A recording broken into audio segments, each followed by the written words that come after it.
Hi, I'm here with Andy Kimbrel, Vice President of Sales and Marketing at CrunchPack. United Fresh is very grateful to have the support of CrunchPack as our title sponsor for Reimagine Conversations this June. The past 15 months has certainly been a time of change and challenge for many of us. Andy, I'd love to learn about how CrunchPack has reimagined business during this time.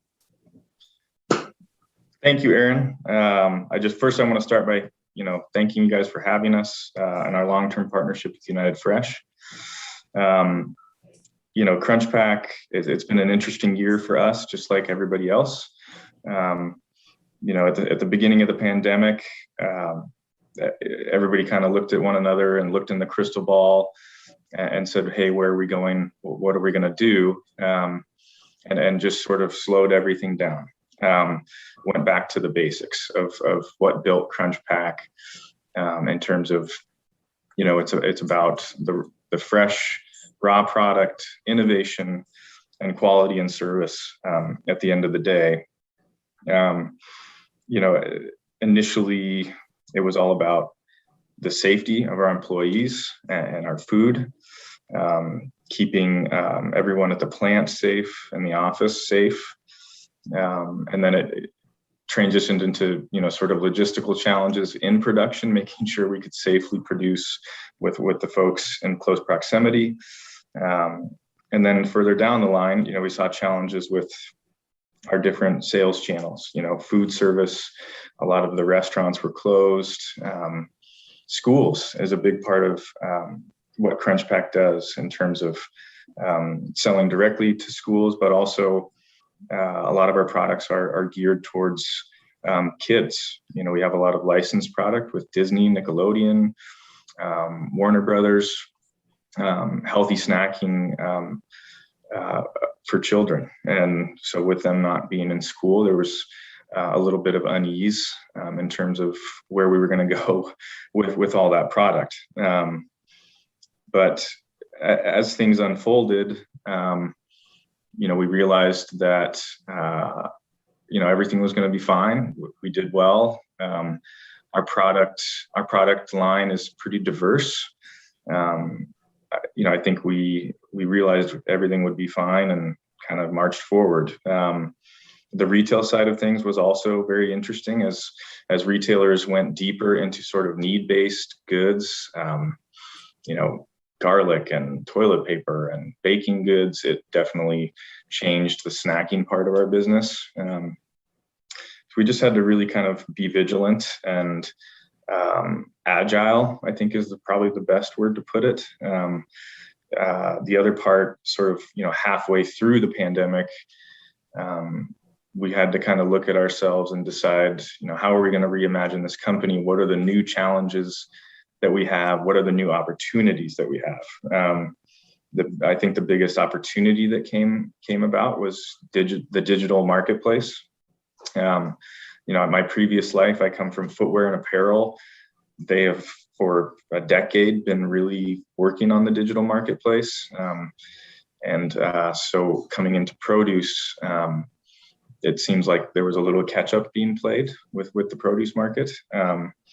But this really amplified that. So CrunchPack, recognized that along with a lot of our retail partners, and really jumped on that opportunity. So partnering with our biggest retailers in Walmart and Kroger and Safeway and Albertsons and Target, and everybody is really jumping on board in terms of digital, and also things like Instacart. It provided a lot of opportunity for us to fill up that shelf. Is our imagery correct? We focused a lot on our imagery, our reviews, the copy that we use, and the dollars that we spend to grow our brand. I like to think of it like it's a shelf space, and if your brand isn't represented well there, an old image or things aren't explained well, it's basically an empty shelf. So we as a company, I think in terms of just reimagining who we are, really put a lot of effort into that, and we're continuing to do that. We're learning a lot. I'm learning something every week about who we are to the consumer in that space. One thing we also worked really hard on was our packaging, sort of from the beginning of the pandemic until now. Folks were really initially were not receptive to packaging that had a lot of high touch. So actually our packaging fared really well, but we need to continue to look at that as we get outside of the pandemic.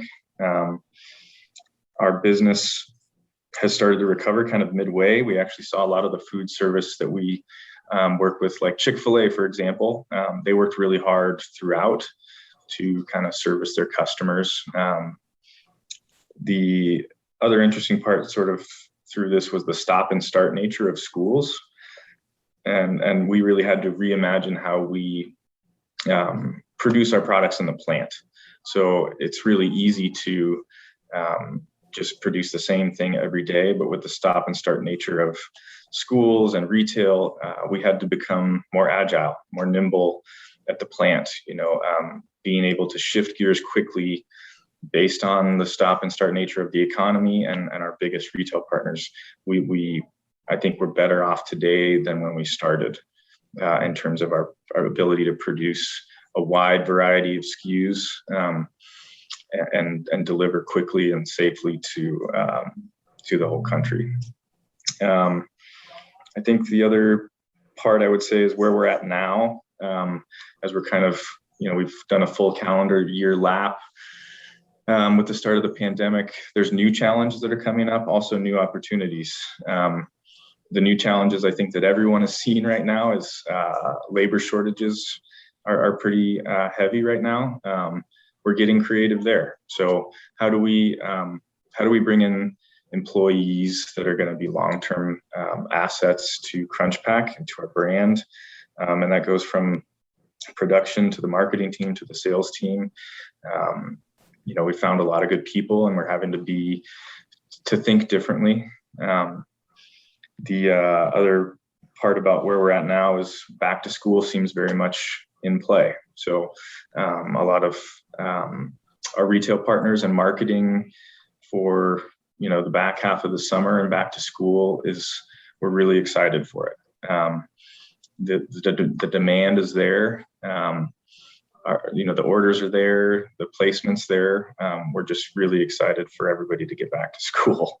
I think lastly, unprecedented demand is something we're also seeing. The opportunities are, if you can produce and you can get your product in that digital space and in the brick and mortar space, things are going to go really well for you for CrunchPack as a company as we get into back to school time. So we're just really excited and gearing up towards hitting our customers digitally and at brick and mortar. I think both equally.